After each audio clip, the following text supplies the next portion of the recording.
नमस्कार, न्यूज़ में आप सभी का स्वागत है।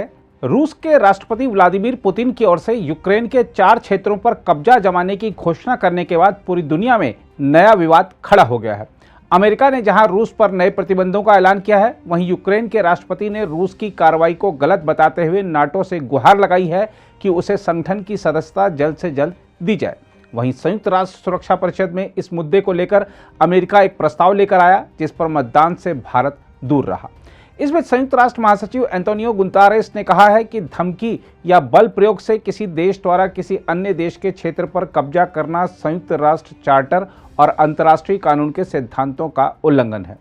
जहां तक संयुक्त राष्ट्र सुरक्षा परिषद में अमेरिका और अल्बानिया द्वारा पेश किए गए मसौदा प्रस्ताव की बात है, तो आपको बता दें कि भारत इस पर मतदान से दूर रहा।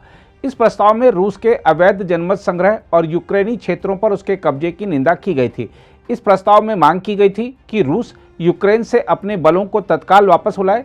संयुक्त राष्ट्र सुरक्षा परिषद के 15 देशों को इस प्रस्ताव पर मतदान करना था, लेकिन रूस ने इसके खिलाफ वीटो का इस्तेमाल किया, जिसके कारण प्रस्ताव पारित नहीं हो सका। इस प्रस्ताव के समर्थन में 10 देशों ने मतदान किया और 4 देश चीन, गाबोन, भारत तथा ब्राजील मतदान में शामिल नहीं हुए। मतदान के बाद परिषद को संबोधित करते हुए संयुक्त राष्ट्र में भारत की स्थायी प्रतिनिधि रुचिरा कंबोज ने कहा, यूक्रेन में हाल के घटनाक्रम से भारत बहुत चिंतित है और उसने हमेशा इस बात की वकालत की है कि मानव जीवन की कीमत पर कोई समाधान नहीं निकाला जा सकता। उन्होंने मतदान से दूर रहने पर स्पष्टीकरण देते हुए कहा, हम अनुरोध करते हैं कि संबंधित पक्ष तत्काल हिंसा और शत्रुता को खत्म करने के लिए हर संभव प्रयास करें।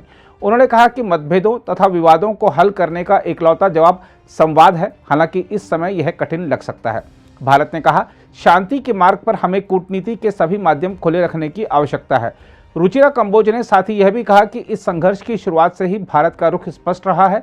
उन्होंने कहा कि वैश्विक व्यवस्था संयुक्त राष्ट्र चार्टर के सिद्धांतों, अंतर्राष्ट्रीय कानून और सभी देशों की संप्रभुता और क्षेत्रीय अखंडता के लिए सम्मान पर टिकी है। उन्होंने कहा, तनाव बढ़ाना किसी के भी हित में नहीं है। यह महत्वपूर्ण है कि बातचीत की मेज पर लौटने के रास्ते तलाशे जाएं। उन्होंने कहा कि तेजी से बदल रही स्थिति पर नजर रखते हुए भारत ने इस प्रस्ताव पर दूरी बनाने का फैसला किया। रुचिरा कंबोज ने कहा कि प्रधानमंत्री नरेंद्र मोदी ने रूस के राष्ट्रपति व्लादिमीर पुतिन तथा यूक्रेन के राष्ट्रपति वोलोदिमीर जेलेंस्की के साथ चर्चा में संवाद और कूटनीति की महत्ता को स्पष्ट रूप से बताया है। हम आपको बता दें कि भारत पहले भी यूक्रेन पर रूस के आक्रमण को लेकर लाए गए प्रस्तावों पर मतदान से 2 बार दूर रहा है। वहीं संयुक्त राष्ट्र में अमेरिका की राजदूत लिंडा थॉमस ग्रीनफील्ड ने कहा कि रूस के बनावटी जनमत संग्रह के नतीजे पूर्व निर्धारित थे। उन्होंने कहा, हर कोई यह जानता है, रूसी बंदूक की नोक पर यह कराया गया। बार बार हमने यूक्रेनी लोगों को अपने देश तथा लोकतंत्र के लिए लड़ते हुए देखा है।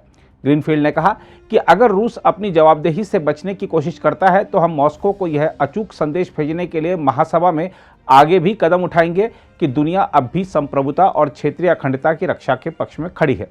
इस बीच अमेरिका के राष्ट्रपति जो बाइडेन ने यूक्रेन के 4 क्षेत्रों पर रूस द्वारा कब्जा किए जाने के विरोध में मॉस्को पर और प्रतिबंध लगाने की घोषणा की है, जिनमें रूसी सरकार और सेना के अधिकारियों और उनके परिवार को शामिल किया गया है।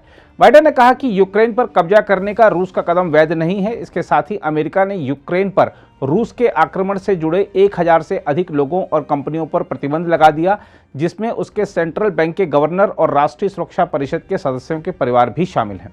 बाइडेन ने कहा, अमेरिका रूसी कदमों की निंदा करने और उसे जवाबदेह बनाने के लिए अंतर्राष्ट्रीय समुदाय को एकजुट करेगा। उन्होंने यह भी कहा कि अमेरिका यूक्रेन को उसके बचाव के लिए आवश्यक उपकरण मुहैया कराता रहेगा। हम आपको यह भी बता दें कि अमेरिकी वित्त मंत्रालय ने रूस की विधायिका के सैकड़ों सदस्यों, देश के आर्थिक व सैन्य प्रतिष्ठानों की प्रमुख शख्सियतों और आपूर्तिकर्ताओं के नाम प्रतिबंध वाली सूची में रखे हैं। वाणिज्य विभाग ने निर्यात नियंत्रण उल्लंघनकर्ताओं की सूची में 57 कंपनियों को शामिल किया है, तो वहीं विदेश विभाग ने 900 लोगों के नाम वीजा पाबंदी सूची में जोड़े हैं। जहां तक रूस की ओर से यूक्रेन पर की गई कार्रवाई की बात है, तो आपको बता दें कि रूस के राष्ट्रपति व्लादिमीर पुतिन ने यूक्रेन के कब्जे वाले क्षेत्रों को अपने देश में शामिल करने वाली संधियों पर शुक्रवार को हस्ताक्षर किए। राष्ट्रपति व्लादिमीर पुतिन ने यूक्रेन के दोनेत्स्क, लुहांस्क, खेरसॉन और जोपोरिजिया क्षेत्रों पर कब्जा जमाने की घोषणा की थी, जिसका दुनिया के कई देश विरोध कर रहे हैं।